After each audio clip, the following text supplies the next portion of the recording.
Magandang araw, sa Agosto na, buwan ng wika. Tara, promote tayo ng panitikan at mga akdang Filipino. Huwag kalimutan gamitin pa rin si Ecosia at Ocean Hero bilang mga search engine. So ito ang aking Filipiniana bookshelves. So mag-recommend ako ng mga books na mga nabasa ko na. To be honest, madami sa kanila hindi ko pa nababasa.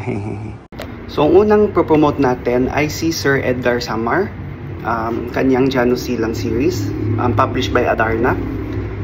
Book 1, Tiyanak ng Tabon. 2, Laban ng Manananggal Mambabarang. 3, 77 Pusong. 4, Hiwagang May Dalawang Mukha. At Book 5, Pinakamakapal Lihim ng Santinakpan. So ano bang premise ng Janus Silang? At bakit umabot ng 5 books? Ang kapal ng number 5. First 2-3 pages lang tong sabihin ko. So hindi siya major spoiler. Slight spoiler lang. So first 2 to 3 pages itong nangyari. Sa online shop si Janus at ang kanyang best friend na si Harold. Laro focus. Parang Dota, iba pang online games kanya. Tinapik ni Janus ang balikat ni Harold, naging abo, naging Ash, aka namatay si Harold sa first 2 to 3 pages. Ang tanong, bakit namatay si Harold? Kaka-online games lang naman. At ang mas importanteng tanong, paano at bakit nabuhay si Janus kung lahat ng kanyang mga kalaro ay namatay?